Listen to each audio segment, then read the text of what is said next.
Hey y'all, I'm Nikki, this is Max, and you're watching Max's Mom's Creations.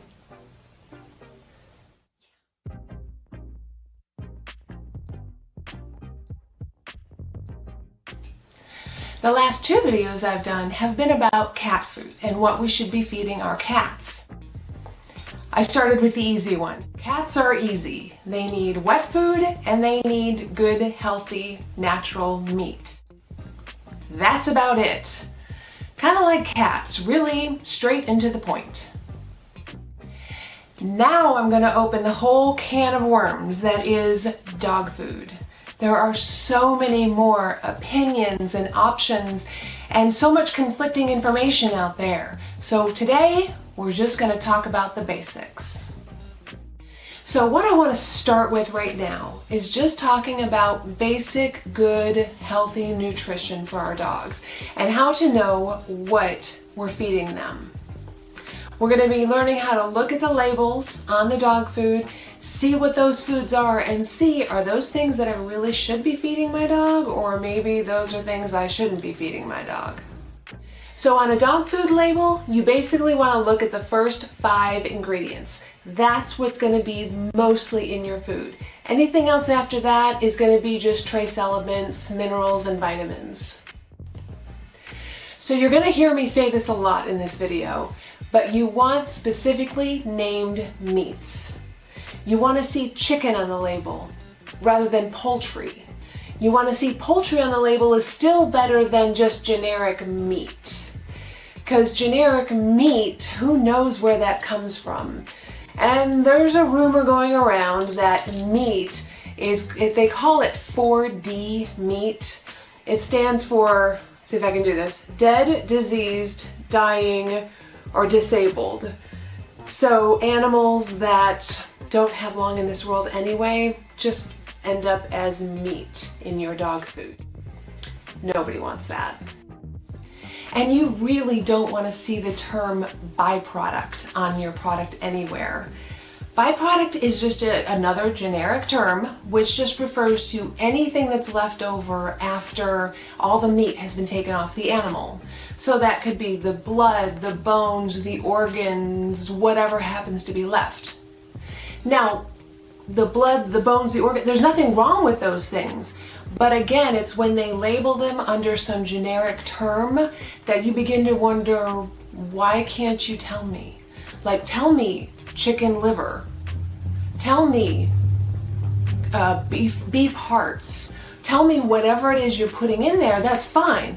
But when you just label it generic byproducts, I get the feeling that you're just kind of throwing anything in there that you can find. So this next part, we're going to be talking pretty specifically about dry dog food. Now on a dry dog food label, you may see something called meal, like beef meal, chicken meal, something like that. So is that something that you want in your dog food? So we're going to talk about. So when you look at the ingredient label, I'm sure you all know that it's in order by weight. So the heaviest thing is first, moving on to the lightest thing at the end. When meat is on the label, chicken, beef, whatever it is, and it's higher up on the label, that means that there's more weight of that meat in that food. But meat is actually 70% water. So, especially when we're talking about dry dog food, when that gets cooked out of it, you're left with a lot less meat. So, shouldn't it be lower down on the label? Another one of the issues is that it has to be handled pretty carefully and pretty specifically. Once the animal's been slaughtered, there's a window of period when they can process the meat and use it before they have to freeze it. Now, if the processing plant for the dog food is close by, they might be able to refrigerate it and get it over there and use it before they freeze it. But most of the time, they end up having to freeze the meat and then ship it to the dog food manufacturer, who then uses it from the frozen state. And of course, throughout this whole process, there's always the possibility of contamination, of the food getting contaminated by something on it, or possibly, starting to spoil a little bit. starting to spoil a little bit. So those are all things that you want to take into consideration. Now, meal, on the other hand, is still meat, but it's just been processed and boiled down basically to the point where most of the moisture is gone. So you're looking at a concentrated amount of protein from that meat. So you don't have to worry about the keeping it cold, keeping it frozen, or anything like that. You can just ship it off and it can sit on a shelf for a fairly good amount of time before it has to be made into food. So that makes it a little bit less expensive of an ingredient to put in the food. It's also a little bit safer because you don't have to worry about, again, refrigeration or freezing. But also, if you see meal higher up on the ingredient list, it's a much more concentrated form of protein because the water's gone from it. So your dog is getting a significant amount more protein from that being higher up on the list than from meat being higher up on the list. So just something to think about. But meal, basically, you follow the same rules you do for everything else. Meal is only as good as the meat that they started out with when they were making it. So chicken meal is going to be better than poultry meal, which is going to be better than meat meal, or God forbid, byproduct meal. So again, you want more specifically named meats, and you know that's going to be a better quality product. So now our dogs are omnivores, so they can digest carbs. But again, just like with meat and everything else we talk about, you want to make sure you have the highest quality carbs you can in your dog food. So high quality carbs like oatmeal, barley, brown rice, potatoes, sweet potatoes.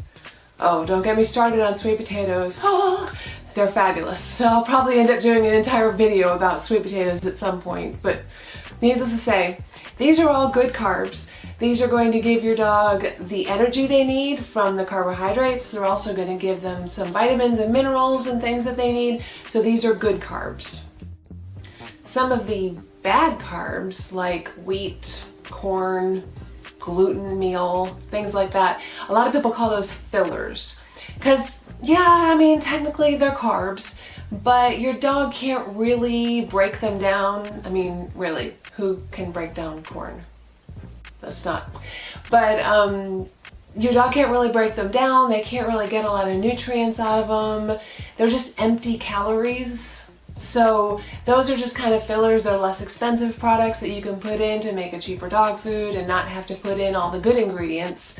So that's another thing to think about. So some dog food manufacturers do put some other things in their dog food. Generally, they're designed to enhance the flavor or to give them a longer shelf life. But generally, they're not great, so you probably should steer away from them. So here's a few. Animal or poultry digest. Basically what that is broth, and they're just spraying it over the dry food after it comes out from being cooked. And it's just adding flavor, the flavor of whatever broth it is they're throwing on it. Why do you need to add broth flavor? If you're starting with a good meat and you're starting with good vegetables and ingredients, you wouldn't need to add extra flavor afterward, right? So that's just one. Animal fat, again, it's not fat. Fat is fine, fat is good. Dogs need fat, people need fat. It's the animal part. What animal? What part of you have no idea. So that's the issue with that one. Flavor, anything that has a flavor or an artificial flavor or artificial color, all of those, again, why? Why do we want to make it look or taste like something else? Let's just make it what it is. If it's beef, it'll taste like beef because it's made of beef. MSG, I mean, I think we've all heard of MSG and we know that it's not good for humans, it's not good for animals. It's a flavor enhancer. So again, why are we enhancing the flavor? If it tastes like what it's supposed to taste like, why would you have to add this to it? But the one thing about MSG that makes it different is that by law, the dog food manufacturers do not have to put MSG on the label. They can call it natural flavors. They can call it soy extract. There's a lot of different things that they can call that, so they don't have to actually put MSG on the label. Now here's another one, and this one is really important, especially if you have cats. So pay attention, cat owners, those of you that have both cats and dogs. There's an ingredient, propylene glycol. Now this is the ingredient that is in antifreeze. I don't know if any of you ever heard of this, that dogs like antifreeze, and you're supposed to really, try not to let them anywhere near it because they'll try to drink it, which is really bad for them, obviously. But this ingredient, dogs really love it, so of course dog food manufacturers put it into their dog food. Now it's not super harmful for dogs in small quantities like it is in the food, but it is extremely dangerous and very deadly to cats, even in small doses. So if you have cats, please double check your dog food labels. Make sure that there's nowhere that it says propylene glycol on it. So I've tried lots of different food with Max. He's a very picky eater. But I just want to list off some of the options that dog food owners have as far as getting their dog food. You can get dry, canned, frozen, freeze-dried, raw, frozen raw, freeze-dried raw, or of course you can make your own homemade dog food. So I'm going to be spending the next several weeks talking about some of those different options and the benefits and the problems, disadvantages. If you've tried any of those or something else that I didn't even mention, who knows, there might be something else out there. I'd love it if you would write in the comments and let me know what you've tried and how your animal has loved it or not loved it, because Max, like I said, we've gone through a lot of dog food. He's really picky. So we'd love to hear from you. Give us a little thumbs up if you enjoyed this video. I know it was really long, but there was so much information and I didn't want to leave anything out. So thank you for sticking through to the end with me. Hit the subscribe button if you want to hear more. Like I said, we're going to be talking more about dogs and nutrition and things like that. Hit the little bell so you're notified next time I put a video up.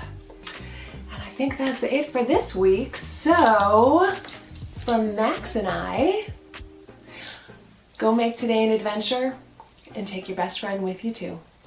Bye.